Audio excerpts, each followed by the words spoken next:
안녕하세요, 여러분. 국어 수업을 시작하도록 하겠습니다. 저는 현은지 선생님이고요. 여러분하고 이렇게 온라인으로나마 만나게 되어 반갑고 또 보고 싶습니다. 선생님하고 온라인으로 배우게 될 부분은 384쪽입니다. 교과서 384쪽. 협력하는 의사소통이라는 단원인데요. 이 부분은 의사소통의 어떤 상호작용이라든지 아니면 우리가 일상생활을 살아가면서 어떤 식으로 말조심을 해야 하는지 또는 어떤 걸 존중하고 배려해야 하는지 이런 것들을 배우게 되는 단원입니다. 이런 단원들이 많이 늘어났으면 좋겠어요. 여러분이 정말 실생활에서 자기의 언어 생활을 되돌아보고 좀 성찰하고 또 이제 새롭게 배워나가는 그런 단원들이 좀 많이 늘어났으면 하는 바람이 있습니다. 첫 번째로 생각열기부터 들어가 볼게요. 먼저 수업 시작하기 전에 한 가지 양해 말씀 부탁드리는 게 우리가 원래 대면 수업을 할 때처럼 45분 수업을 꽉꽉 채워서 하기가 조금 어려울 수도 있어요.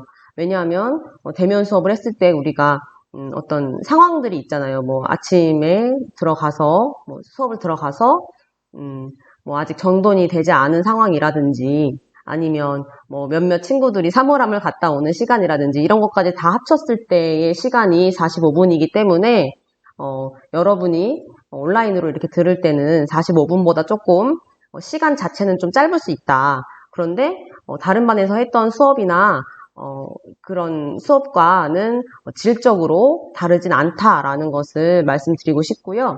선생님이 45분짜리 수업이 아니라 30분짜리 수업을 올렸는데 라고 생각하지 말아주시고 똑같은 수업인데 아무래도 혼자 일방향으로 하다 보니까 좀 빨리 끝날 수밖에 없는 그런 점을 양해해 주시기를 부탁드립니다.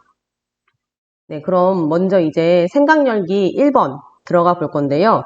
다음은 김유정의 소설 봄봄을 원작으로 하는 드라마 중 한 장면이래요. 이 장면에 나타난 의사소통을 살펴보자 라고 했는데요. 한번 볼게요. 어떤 장면인지.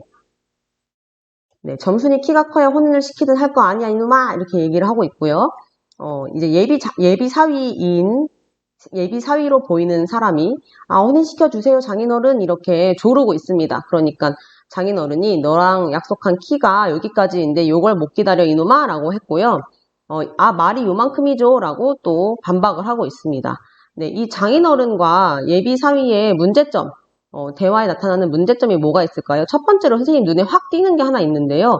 뭐가 있냐? 이놈아, 이놈아. 이 이놈, 이놈 소리를 계속 말끝마다 붙이고 계세요. 그래서 듣는 사람으로 하여금 좀 자기 자신을 무시하는 것 같은 그런 발언을 느낄 수 있다. 그런데 이 예비 사위도 뭐 잘한 건 아닙니다. 왜냐하면 좀 어떤 논리를 들어서 반박하는 게 아니라요. 그냥 이 예비 사위도 그냥 우김질을 하는 거예요. 그래서 이런 것들이 조금 의사소통의 문제점이라고 보여집니다. 네, 장인이 사위에게 점잖지 못하게 비속어를 사용하고 있는 점, 그리고 사위가 장인에게 타당한 근거를 제시하지 않고 단지 혼인시켜달라고 조르고 있는 점, 그다음에 장인과 사위 모두 타협점을 찾으려고 하지 않고 자신의 입장만을 내세우고 있는 점 등이 이 두 사람의 대화에 나타나는 문제점이 되겠습니다. 인물 간 갈등을 해결하기 위해서 어떤 타협안을 우리가 생각해 볼 수 있겠는데요. 첫 번째는 이제 좀 점순이가 키가 원래 작은 아이일 수도 있잖아요. 더 이상 자라지 않는 선생님도 키가 작아서 굉장히 좀 공감이 되는데요.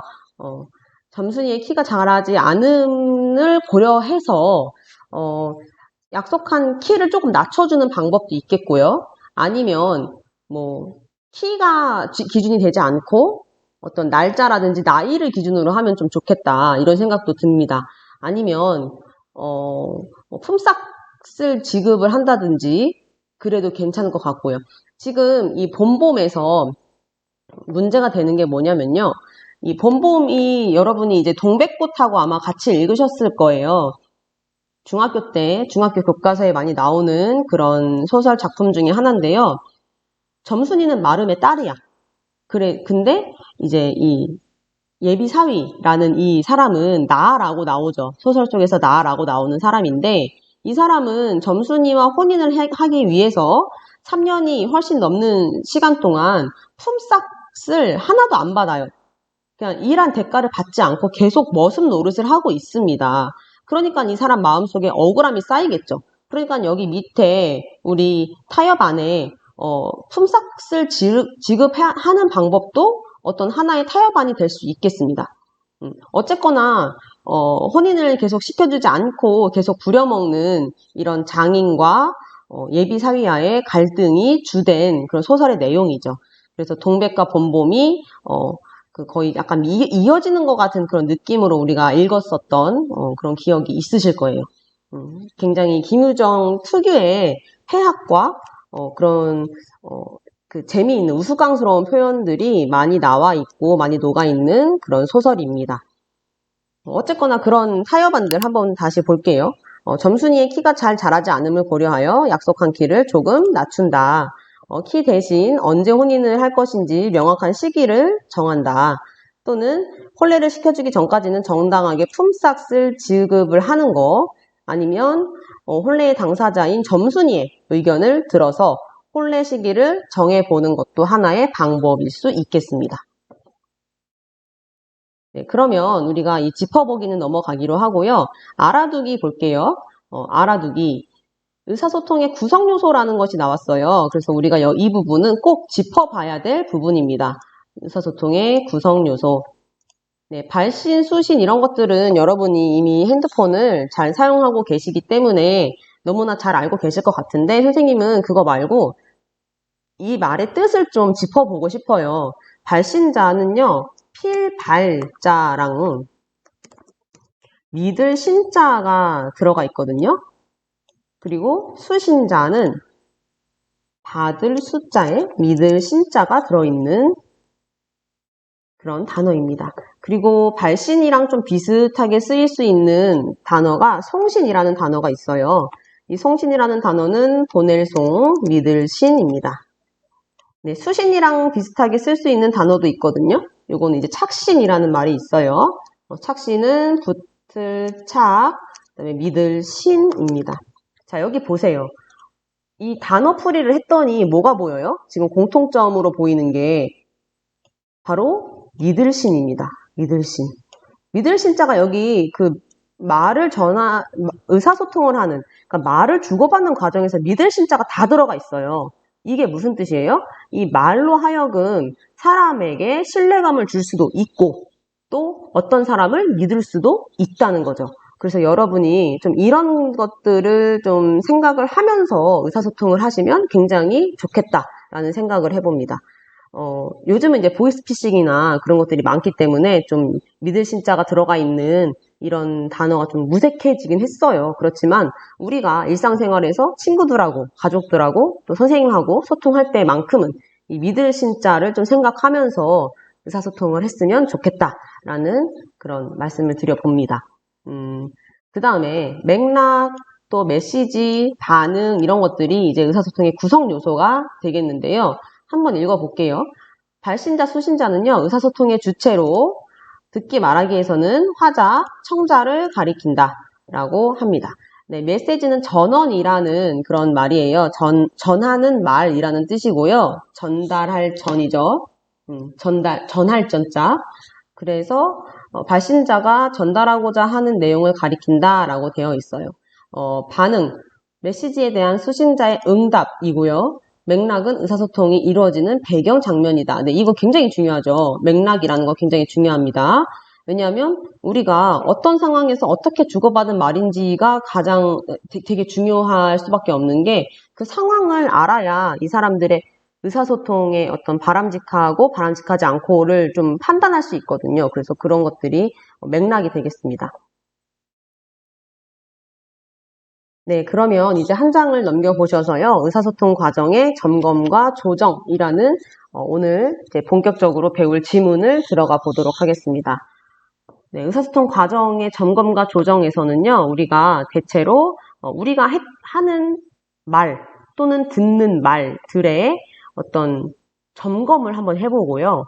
내가 들은 것이 말하는 이의 의도를 잘 파악한 것인가, 내가 그런 의도를 잘 파악하면서 들었는가를 한번 짚어보셔야 되고, 두 번째는 내가 말을 할 때 청자를 고려했는가, 이런 것들을 한번 점검해보는 그런 시간입니다. 그래서 여러분이 좀 가까이 있는, 주변에 내 가까이 있는 인간관계들을 한번 쫙 생각을 해보시면서 그동안 내가 의사소통을 잘 하고 살았는지를 한번 체크해 보시면 좋을 것 같아요. 그러면 한번 본문을 들어가 보도록 하겠습니다. 네. 의사소통 과정은 단순히 자신의 생각과 느낌을 상대방에게 전달하는 일방적인 과정이 아니라 상대방과의 역동적인 상호작용을 통해 의미를 구성해 나가는 과정이다 라고 되어 있습니다. 네, 역동적인 상호작용이라는 말 굉장히 중요하죠. 활발하게 협력한다 이런 소리예요. 활발하게 상호작용을 한다. 활발한 협력이라고 이렇게 이해하시면 되겠습니다. 따라서 원활하고 효과적인 의사소통을 위해서는 의사소통의 목적과 상대방의 반응을 고려하여 수시로 의사소통 과정을 점검하고 조정하면서 능동적으로 듣고 말하는 태도가 필요하다라고 했어요. 자, 여기 목적 중요하죠. 우리가 어떤 목적을 가지고 평소에 의사소통을 하는가를 한번 생각해보면요. 첫 번째는 정보 전달이 가장 많아요. 그리고 친교의 기능도 있고요. 그 다음에 정서를 표현하는 그런 말하기도 있습니다. 그 다음에 뭐 설득을 하려는 그런 말하기도 있겠죠. 그래서 이런 것들이 이제 우리가 의사소통하는 목적, 내가 꼭 말하고자 하는 것뿐만 아니라 뭔가를 듣고자 할 때도 이런 목적들이 제일 많습니다. 그죠?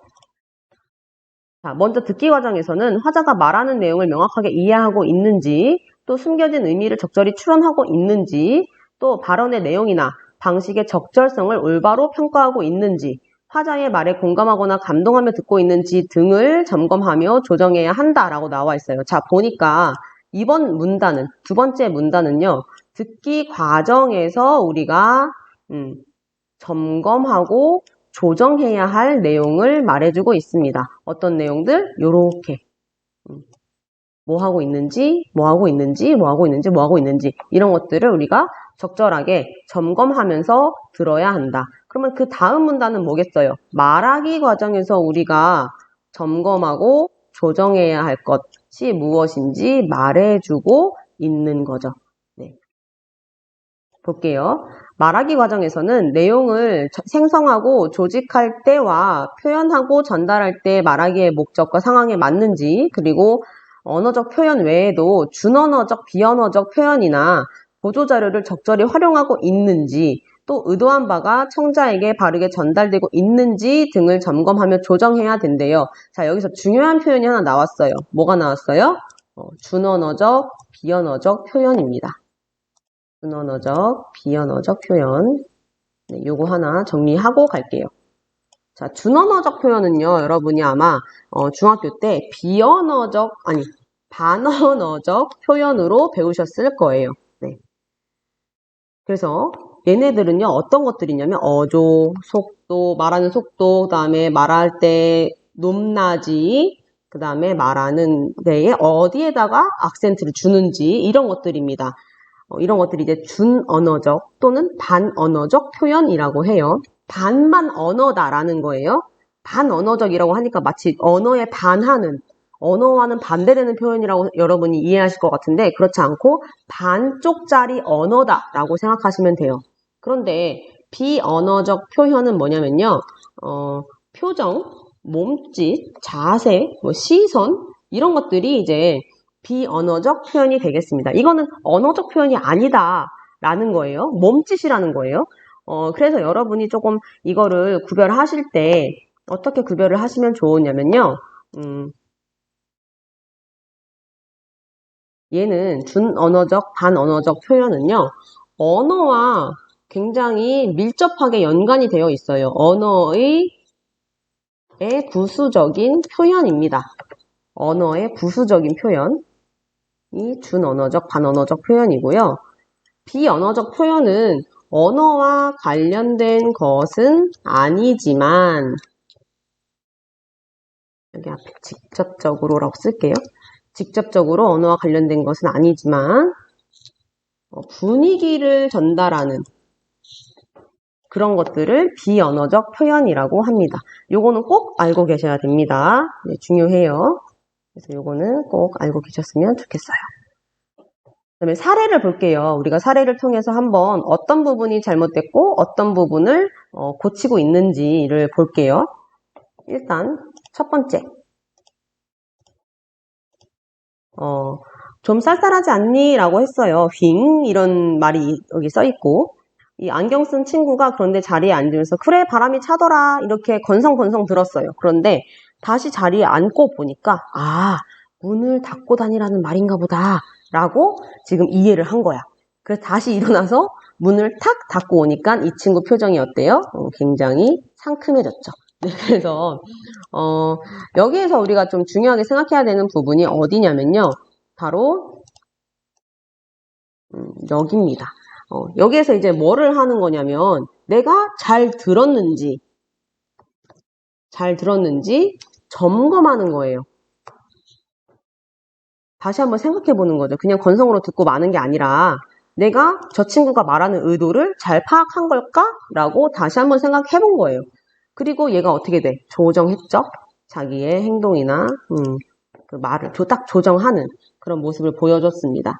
그리고 이 첫 번째 친구도 여러분이 생각했을 때 아니 추우면 지가 닫지 뭘 이렇게 생각하실 수 있겠지만 이 맨 앞자리 겨울에 이 맨 앞자리 이 문 옆에 앉아본 친구들은 아실 거예요. 이게 얼마나 짜증이 나는지 다리 밑으로 바람이 숭숭 들어오는 그 차가운 그 기분 되게 싫잖아요.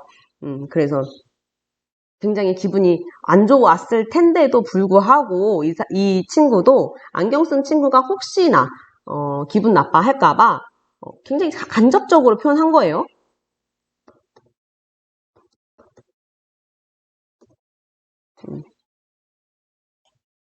이렇게 볼 수 있겠습니다. 그럼 우리가 이제 첫 번째 사례는 잘 살펴봤고요. 이제 두 번째 사례로 가보겠습니다.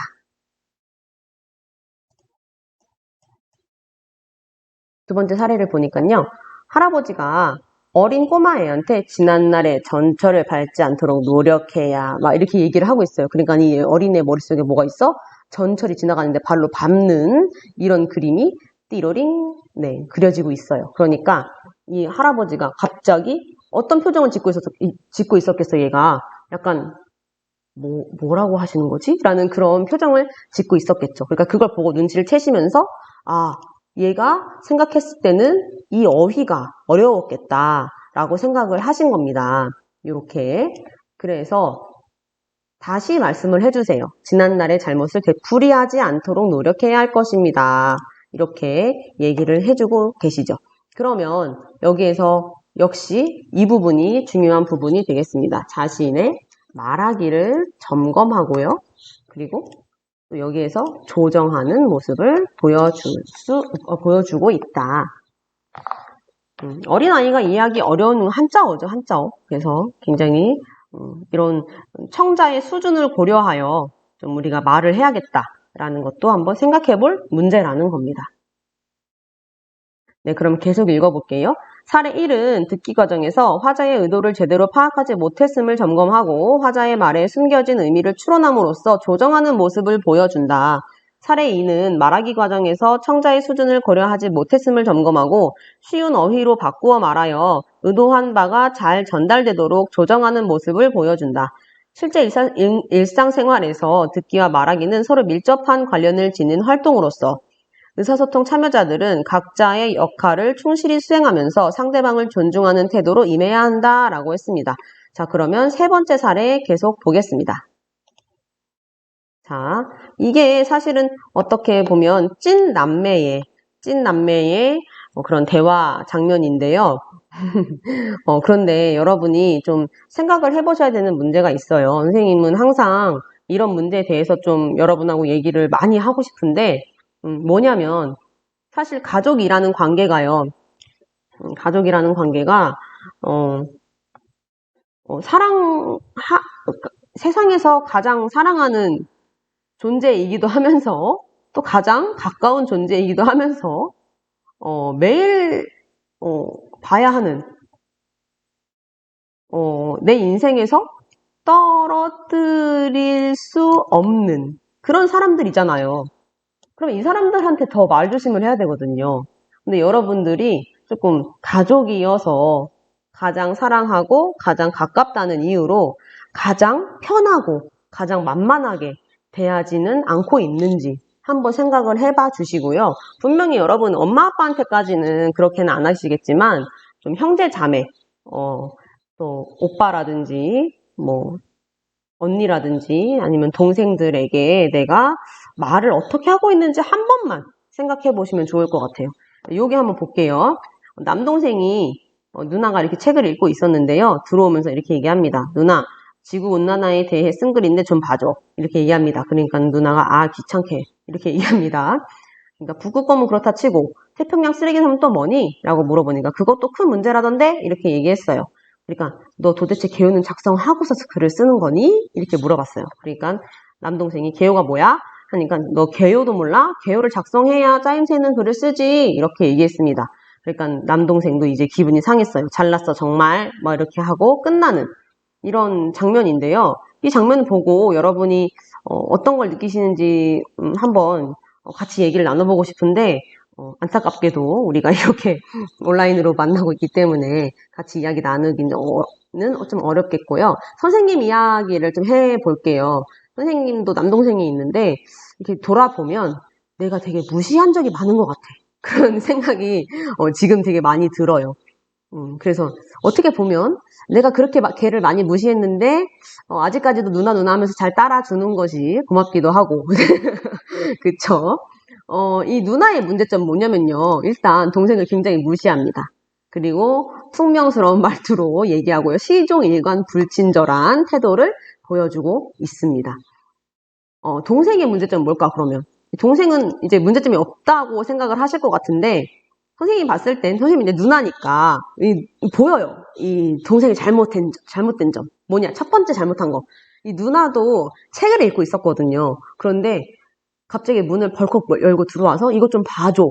그냥 침입을 하는 거예요. 침입 한마디로. 그래서 동생도 조금 먼저 배려해줬으면 좋았겠다. 배려가 좀 부족하고 그다음에 감정적으로 마지막에 대응하고 있는 모습을 보여주고 있습니다. 그래서 이거에 대해서는 우리가 뒤에 학습활동에서 좀 수정해보는 작업을 할 거예요. 그래서 그때 다시 한번 보도록 하고요. 사례 3에서는 누나는 동생에게 불친절하게 말하고 동생도 누나의 말에 감정적으로 반응함으로써 원활한 의사소통이 이루어지지 않고 있대요. 이렇듯 의사소통이 원만하게 이루어지지 않으면 자칫 갈등 상황으로 이어질 수도 있대요. 의사소통 과정에서 참여자들이 서로 배려하며 협력적으로 의미를 구성함으로써 의사소통의 목적을 달성하고 바람직한 관계를 형성해 나갈 수 있다라고 되어 있네요. 네, 그럼 여기에서 이제 뭐 우리가 밑줄 칠 만한 부분은 바로 이겁니다. 뭐 갈등 상황. 그래서 우리가 이 의사소통 이 단어를 중요하게 여러분이 좀 생각하셨으면 좋겠는 게 뭐냐면요. 의사소통은 인간관계와 굉장히 밀접한 연관성을 가지고 있습니다. 네. 그래서 여러분이 좀 의사소통에 관련된 것만 잘 이렇게 숙지를 하고 계셔도, 이렇게 사회생활을 나중에 하실 때, 대학생활, 사회생활을 하실 때 굉장히 유리할 수 있고, 또 이제 말 한마디로 천냥빛을 갚는다고 하죠. 그래서 그런 것들도 여러분이 느껴보실 수 있을 거예요. 그래서 실생활과 굉장히 밀접한 단원이다라는 거 여러분이 다시 한번 상기해 주시고 꼭 이렇게 예쁘게 말을 하지 않더라도 최소한 기분 나쁘지는 않게 그렇게 좀 말을 해주셨으면 좋겠습니다. 네, 그러면 다음 장으로 넘어가서 우리 학습 활동을 한번 보도록 하겠습니다. 네, 가라에서 각각 듣기 말하기 과정의 점검과 조정이 어떻게 이루어지고 있는지 살펴보자고 했는데요. 각각 상황들이 다 달라요. 가의 상황, 나의 상황, 다의 상황, 나의 상황이 다 다른 지금 상황이고요. 가의 상황 같은 경우는 이제 어떤 강연을 듣고 있는 것 같습니다. 지진 발생 시 행동 요령. 네, 이런 것들은 정말 우리가 언제 어떻게 일어날지 모르는 일이기 때문에 좀 잘 숙지하고 있어야 되는 내용인데요. 가스를 차단한 다음에 뭘 하라고 했었지? 기억이 안 나는 거야. 앞으로는 기록해 두어야겠어 라고 얘기합니다. 네, 그래서 이제 이런 것들 이제 우리가 점검, 뭘 하라고 했었지? 하면서 점검하는 모습, 그리고 기록해 두어야겠어 라고 하면서 좀 조정하는 모습, 이런 모습들을 우리가 볼 수 있습니다. 네, 다시 보면요. 네, 듣기 과정에서 화자의 발언 내용이 발언 내용을 명확하게 이해했는지 점검하여 놓친 부분이 있음을 알고 앞으로는 메모를 하며 들어야겠다고 듣기 방법을 조정하고 있대요. 자, 나 볼게요. 지금 나 보니까요. 찬성, 반대 이런 거 있습니다. 이런 거 있으면 뭐예요? 우리에게 굉장히 익숙한 토론 장면입니다. 그런데 이 토론할 때 우리가 대체로 어떤 근거를 갖다가 써요? 좀 객관적인 증거, 정말 그 사실적인 근거 이런 것들을 가지고 와서 토론에 임하잖아요. 그런데 이 친구가 하는 말을 잘 보세요. 제가 겪었던 일로 볼 때라고 하면서 개인적인 어떤 경험을 얘기하고 있고요. 토론 이런 상황에서 이런 상황을 보면서 이 친구가 바로 그 샘폴여고 친구겠죠. 개인적인 경험을 일반화하고 있는데 적절한 근거일까 하면서 의문을 제기하고 있습니다. 네, 이런 거 봤을 때 우리가 듣기 과정에서 상대방의 발언 내용의 적절성을 점검한다라고 볼 수 있죠. 네, 우리가 들으면서도 좀 의사소통 과정에 어떤 그 팁을 활용할 수가 있다. 상대방이 제시한 근거가 타당한 것인지에 대해 의문을 제기하고 있습니다. 그래서 우리가 듣기 활동을 할 때도 말하기뿐만 아니라 들으면서도 굉장히 유의하면서 점검하면서 들어야 한다는 것. 그다음에 바로 내려가 볼게요. 조심 좀 하지 않고 라고 얘기했습니다. 그러면서 이 사람이 시간을 내서 친구의 병문안을 와놓고 처음에 만나서 하는 얘기가 이런 얘기인 거야. 조심 좀 하지. 근데 이게 이제 속상해서 하는 소리겠죠.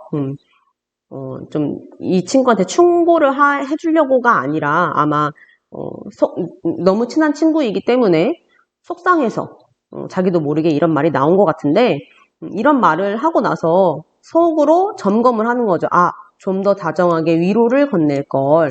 이건 뭐야? 어떤 상황 맥락을 고려하는 거죠. 상황 맥락을 고려하면서 아, 얘가 맞다. 얘 아프지? 라고 하면서 특히 정말 얘기하고 싶은 게 친구들이 아플 때 더더욱 말조심을 해야 됩니다. 왜냐면 몸과 마음은 이어져 있거든요. 그래서 몸이 아플 때는 마음도 약해져 있어. 그래서 몸이 아플 때 말을 함부로 하잖아? 그러면 그게 마음에 남아요. 그래서 절대 친구들이 아플 때 너 또 아파? 뭐 이런 식으로 얘기를 한다든지 아니면 너 왜 이렇게 약골이야? 뭐 이런 식으로 얘기한다든지 그런 얘기 농담으로라도 하지 않으셨으면 좋겠어요. 그 사람 마음에는 상처가 될 수 있기 때문에 그냥 평소에는 이 친구가 농담도 잘 받아주고 쿨한 친구였는데도 아플 때는 달라져요. 그래서 여러분이 그런 것들 조금 조심해줬으면 좋겠습니다. 그래서 이런 거 다시 한번 보면 말하기 과정에서 상황에 맞게 발언이 이루어졌는지 점검하고 병문안이라는 상황에 맞게 상대방에게 위로하는 말하기가 필요했음을 깨닫고 있대요. 자, 나와 볼게요. 자, 여기 보니까요. 면접 상황입니다. 네, 면접관들이 쫙 앉아 있고요. 안녕하세요. 저는 누구누구라고 합니다. 이렇게 얘기를 하면서 밝은 표정과 씩씩한 말투로 좋은 인상을 남겨야지 이렇게 생각하고 있어요. 자, 그런데 이제 면접이 이렇게 나왔으니까 하는 말인데 정말로 면접 때는요. 내가 얼마나 말을 조리 있게 하는가 보다는 얼마나 자신감 있는 태도로 당당하게 그 좋은 인상을 남길 수 있는가가 조금 더 중요한 것 같아요. 그래서 여러분이 조금 면접과 관련돼서 좀 연습을 많이 하셔야 되는데 우리가 겨울방학 때 그 국어 보충 시간에 그런 면접 연습 같은 걸 좀 하려고 해요. 그래서 여러분이 보충에 많이 나와주셨으면 좋겠다 라는 말씀을 드립니다. 네, 막간을 이용해서 홍보를 좀 했습니다. 네. 말하기 과정에서 적절한 비언어적, 준언어적 표현의 활용을 점검, 조정하고 있다. 밝은 표정과 씩씩한 말투 이런 것들. 밝은 표정은 뭐가 되겠어요? 비언어적 그런 표현이 되겠고, 씩씩한 말투 이런 것들은 준언어적 표현이 되겠죠. 면접 상황에 알맞은 표정과 말투를 활용하려 하고 있대요. 그래서 이런 것들은 참 바람직한 그런 듣기 말하기 활동이 되겠습니다.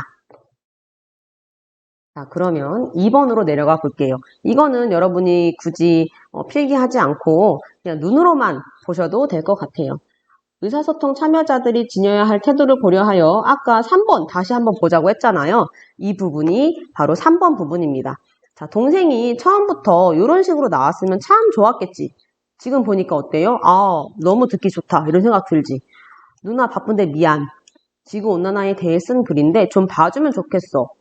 좀 봐줘. 이게 아니라 좀 봐주면 안 돼? 좀 봐주면 좋겠어. 이렇게 부탁하고 있습니다. 그러니까 누나가 너그럽게 그래 어디 같이 한번 보자 이렇게 얘기를 합니다. 그러면서 누나가 조언을 이렇게 해줘요. 북극곰은 지구온난화와 관련이 있지만 태평양 쓰레기 섬은 직접적인 연관이 없지 않니? 이렇게 얘기를 해줘요. 동생이 교과서에 나와 있는 내용이라서 중요할 것 같아 넣었는데 이렇게 얘기를 합니다. 그러니까 중요한 내용이라도 이것저것 다 넣지 말고 좀 네가 짜임새 있게 어떤 것들을 구성해가지고 넣어야지 이렇게 막 다 넣으면 안 된다 이런 얘기를 지금 해주는 거죠. 그러면서 개요를 작성해라 라고 얘기를 해주고 있습니다. 그러니까 개요가 뭐야? 라고 물어봅니다. 그러니까 얘가 또 친절하게 대답해줘요. 집을 지을 때 설계도가 있듯이 글을 쓸 때도 미리 요점을 간추려 보는 것, 그게 바로 개요다 이렇게 얘기해 줍니다. 그러니까 아 그렇구나 고마워 누나 이렇게 끝났으면 정말 좋은 그런 담화 상황이 되겠죠. 그런데 아까처럼 잘났어 정말 이런 식으로 끝나면 이제 파국으로 치닫는 겁니다. 그죠? 그런 파국을 만들지 마시고요. 나부터 먼저 선한 말투로 이렇게 다가가면 좋겠다. 형제, 자매, 오빠, 언니, 동생에게 먼저 내가 그렇게 하면 좋겠다. 왜냐면 우리는 배운 여자잖아. 지식인이잖아. 그래서 그렇게 좀 실천해 주셨으면 좋겠습니다. 여기가 조금 길어요. 여기 한번 빨리 볼게요. 다음 회의 장면에 나타난 의사소통 과정을 살펴보자 라고 했어요. 보니까요.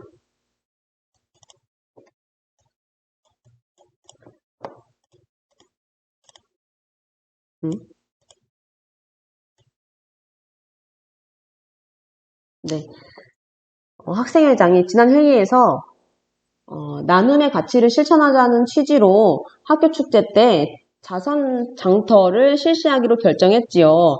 축제가 얼마 남지 않았으니 자선 장터를 어떻게 운영할지 구체적으로 논의해 봅시다 라고 했어요.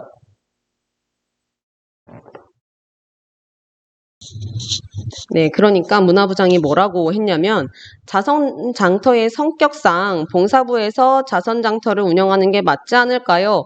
봉사부가 축제 때 딱히 하는 일도 없고요 라고 했습니다. 네, 얘 문제점 뭐예요? 봉사부가 축제 때 딱히 하는 일이 없다라고 봉사부를 무시하는 발언을 했죠. 이런 발언 진짜 위험합니다. 특히 공적인 자리에서라도 좀 어떤 사안에 대해서 우리가 일을 해야 할 때 다른 부서로 이렇게 토스하는 것 같은 그런 태도, 굉장히 바람직하지 않죠.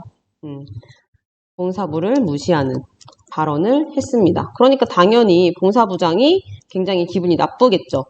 아니 자선장터랑 우리 부가 무슨 상관이야. 게다가 몇 명 안 되는 부원들하고 어떻게 자선장터를 진행해요? 라고 했습니다.